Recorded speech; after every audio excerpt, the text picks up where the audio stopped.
Welcome everybody to this historic space, Riggs Library. I'm sorry about the temperature control, but it'll warm up as more people join us. As Beth Ann mentioned, I'm Vice President for Global Engagement here at Georgetown. I'm also Director of our Berkley Center for Religion, Peace, and World Affairs and a colleague of Catherine Marshall. And on behalf of Georgetown and this center, I'm delighted to welcome you all to today's meeting on ending preventable child deaths and supporting mothers. We're honored to host such an impressive array of faith-inspired organizations and leaders, development agencies, and public servants committed to transformative and effective child and mother-focused programs. We're particularly grateful to USAID, to UNICEF, and to the U.S. Fund for UNICEF, as well as to Religions for Peace and World Faith Development Dialogue, and Catherine and her colleagues, to all of you for putting together such a rich program. I think you'll agree with me that the gathering here today, even amid this government shutdown, shows a deep commitment to continuing the legacy of the June 2012 launch of 10 Promises to Our Children, which has thus far gained the support of over 300 faith leaders and 90 faith-based and community organizations. Georgetown, as a university, is delighted to be part of your efforts to bring an end to preventable child deaths through greater support for mothers and their children. Once again, thanks for being here today, and I wish you a set of fruitful conversations on this very important topic.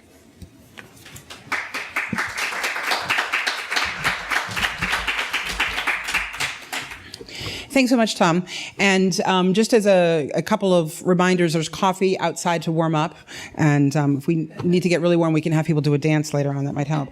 I'd like to next turn it over to Dr. Geeta Rao Gupta, who's been a long advocate and friend and supporter of all of this work. She's the Deputy Executive Director for Programs at UNICEF, and we are honored and thrilled to have her here today. So, Dr. Rao Gupta.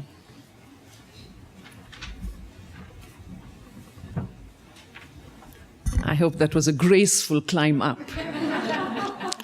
Good morning to all of you, and welcome. Welcome on behalf of the U.S. Agency for International Development and my colleague Katie Taylor, who we work very closely with from USAID, and on behalf of UNICEF, which I am so honored to work in.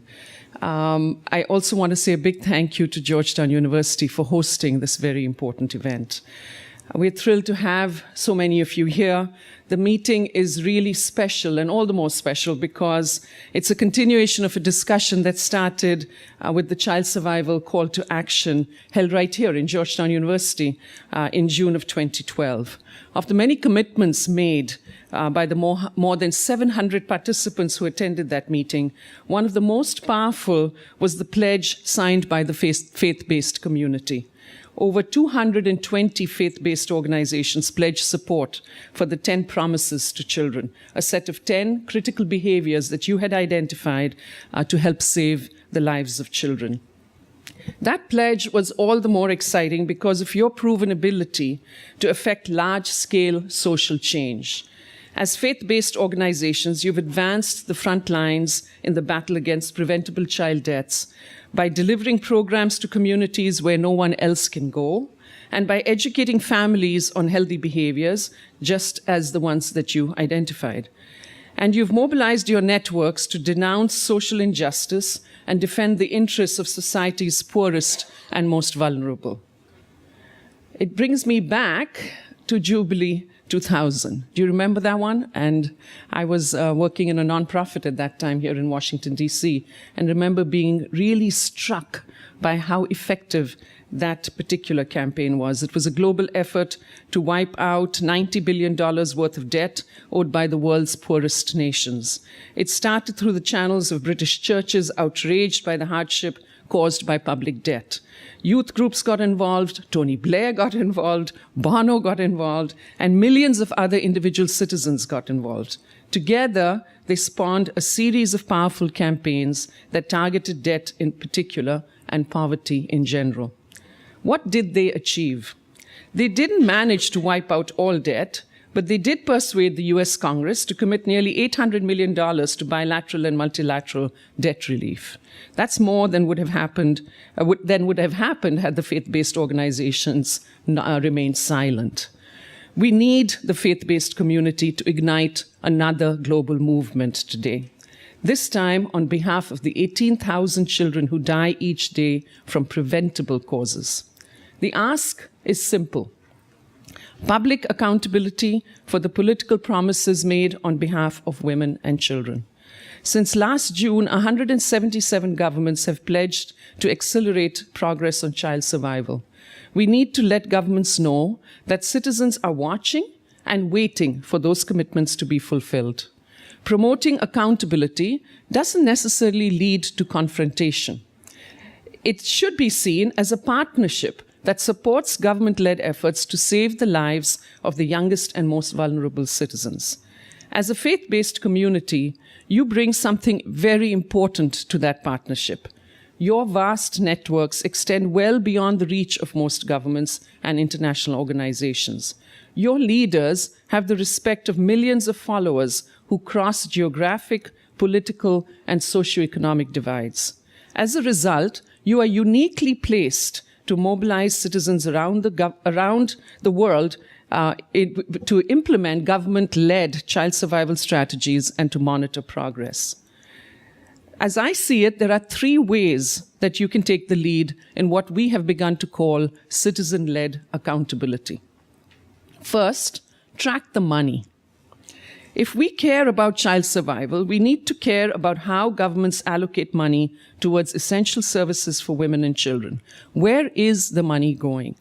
Is it reaching the community health clinic where children and women need it most? 2, monitor the progress of child survival efforts. Are those efforts making a difference in the health and well-being of the children in your communities? And 3rd, report what you're seeing on the ground. By raising awareness of the challenges and successes that you see, you can create an instant feedback loop that can help governments and development partners better respond to problems. We're looking to you to seize the initiative and put these types of accountability and behavior change education mechanisms in place. Remember that you're here today for a purpose, to agree on concrete actions that lead to measurable results. We are all here today to make that happen. Let's use that time well. We look forward to hearing the outcome of the discussions at the end of the day and to continuing to collaborate with all of you in the weeks and months ahead. Thank you very much and welcome again.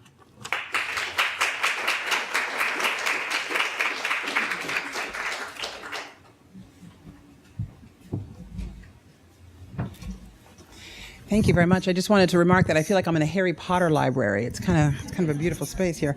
Next, I'd like to introduce Dr. Carolyn Wu, who is the president and CEO of Catholic Relief Services.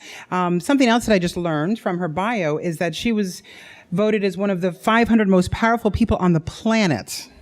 Not just in the United States, but on the planet. In the Foreign Policy May-June journal, and then also was one of 33 in the category of a force of good. So I'm humbled and in awe to introduce you, Dr. Carolyn Wu.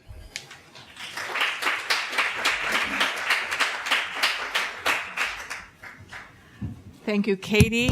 Thank you to USAID, to Gita, as well as the Gavi Alliance, and UNICEF, and all of you who are gathered here. Usually this type of ratings and rankings just make you want to laugh, and we still do. It's a bit embarrassing. But in this case, I actually want to play it up a little bit. I'm only my job for a year when they announced that rating, so it's not for me. It's really for Catholic Relief Services, the 70 years of work across the world, and also tying back to today's topic is really for a faith-based organization, which has worked for 70 years accessing other faith-based organizations, which are half of our partners. We have 1,100 partners around the world, and half of those are faith-based organizations. So apropos to today's topic about faith-based organization, that particular ranking is really an acknowledgement of the work of faith-based organizations around around the world rather than to me or even just specifically to CRS. I actually have severe laryngitis. I'm only going to speak to you for 8 to 10 minutes and not speak again for the rest of today. So I'm going to muster everything I have in my voice to talk.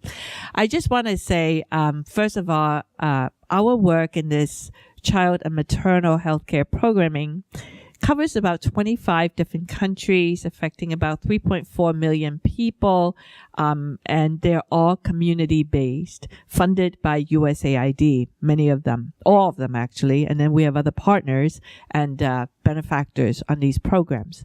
We're very grateful for these opportunities and this funding, which allowed us to innovate, allowed us to really access the power of community-based organizations, and also to collect the evidence to be able to verify what works and what doesn't work so that we could go on an evidence-based journey.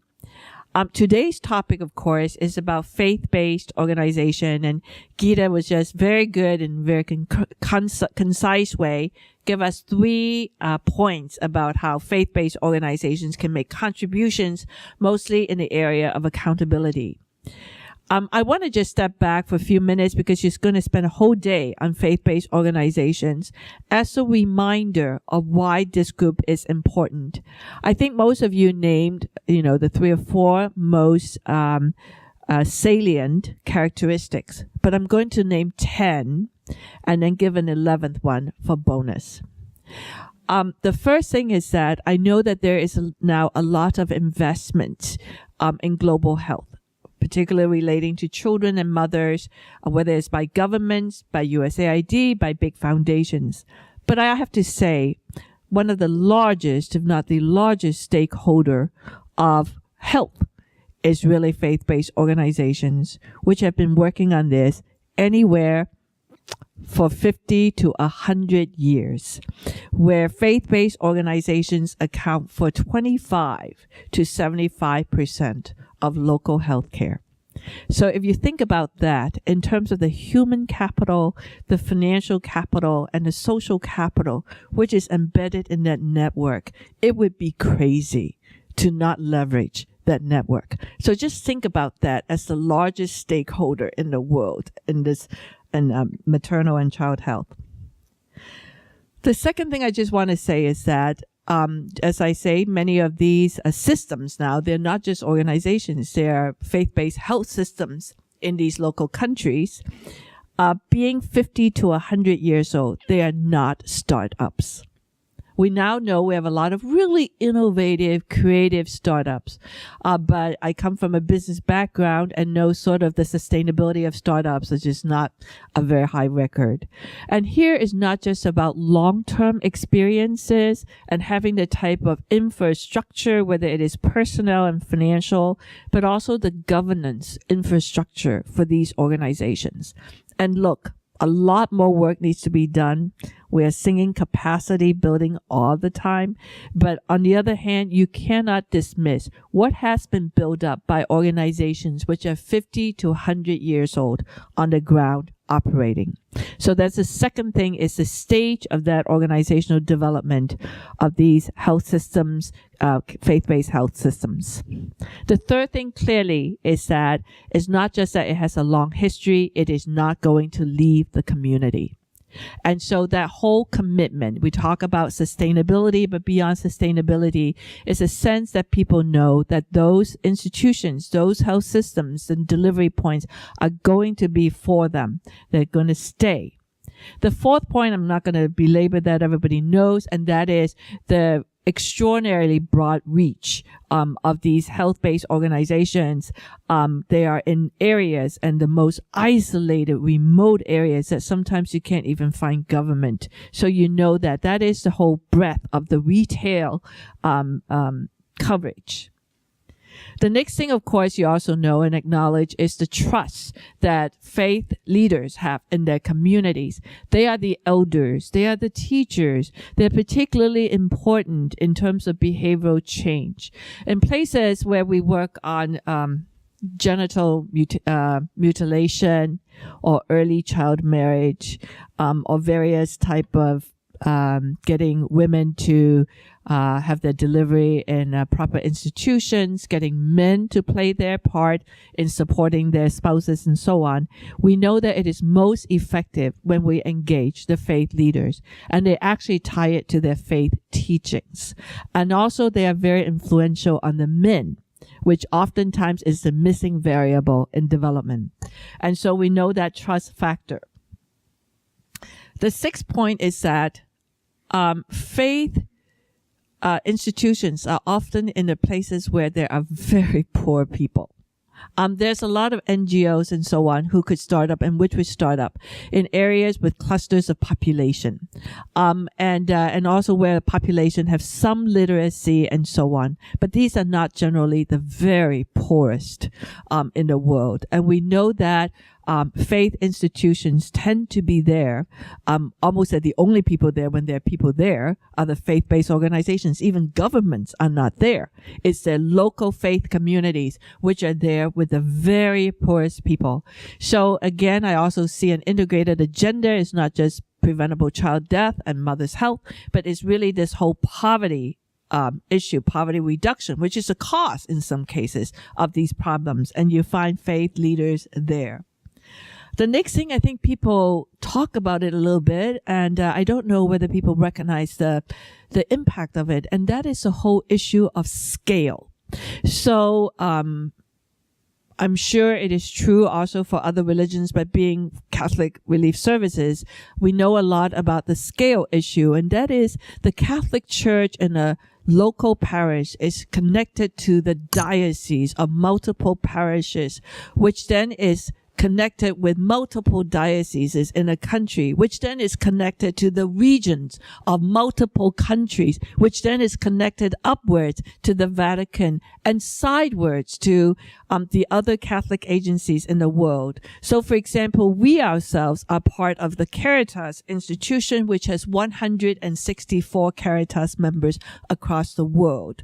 We are also now working with Catholic Health Association in the U.S., which accounts for about 40% of healthcare in the United States, to in some ways diffuse capability as well as investments from Catholic Health Association in the U.S. into some of these developing countries. We have actually identified 10 countries in terms of how that would take place. So when we talk about scale, it's not just the retail coverage in the local areas. We are talking about structures that allows the aggregation to take place. And these structures are thousands of years old in terms of both horizontal aggregation, vertical aggregation, and also the partner network. So that's what we're talking about when we talk about scale. The eighth point, slightly different from scale, is the power of convening. Faith leaders usually have the power to convene, whether it is other faith-based organizations, secular organizations in civil society, business within a sector, and of course government, which I'm going to go into my next point. But this power of convening is very important because it brings other sectors into the picture. So when Gita said, you could play a role in tracking money and in calling for accountability and so on and so forth. Well, it's not just faith-based leaders working on their own or just one faith working on their own, but it's the credibility and the ability to convene. The ninth point is really an interesting sort of interplay between government and faith-based organizations. So in countries where health ministries and governments are working very well, it's very well established, you see faith-based communities working to dovetail and leverage government. It may call for government accountability. It may actually help people develop a voice to ask for a particular clinic to be located there. They may help citizens understand their right and be able to access what the government is able to provide. So in situations where government is working well, you see faith-based communities actually enabling the local citizens to get their part. In situations where government is not working well, and we know there's quite a number of those, where then faith-based organizations become the supplier of a lot of these services. And I think most interesting thing too, we know as sort of a development, is that sometimes government opens up but also closes the space for civil society. and for local governance. And in those type of situations, faith-based communities have lived through those. They have lived through friendly times. They have lived through difficult times. And so there is a staying power that sort of is there, whether government opens up or closes, or narrows that space for civil participation. The 10th thing I want to say is that faith-based organizations, when we talk about people's parishes and their temples and so on, what you deal with is that it's not a one-dimensional sort of type of service. It's not just health service. Here you find faith communities dealing with the issue of families and the vitality of that family. You see them trying to cultivate the vitality of a community. And that health is not just health, but it's also embedded in prosperity, livelihoods, for example. So here we're not talking about faith-based organizations as just a one-dimensional, one-focus type of institutions. So it is much more able to allow for integral programming and holistic programming. So I just want to say these 10 things. And the 11th thing is really just a bonus, and I couldn't fit it into 10. That's the reason. Is if you follow Tony Blair, his faith foundation is the whole idea that he believes that faith is one of the most important driver in societies in a positive way and in a negative way. And he called for understanding so that we could remove the biases and prevent the development of extremism. And so he's convening a lot of dialogues. Now, what you are all doing is beyond dialogue. You're talking about interaction. You're talking about collaboration. You're talking about the value added and the support into a community. And I think that is the most important driver for peace in the long run. So you have a long day ahead of you, and I just want to say thank you, and I'm so glad you have this focus on faith-based organizations. Thank you.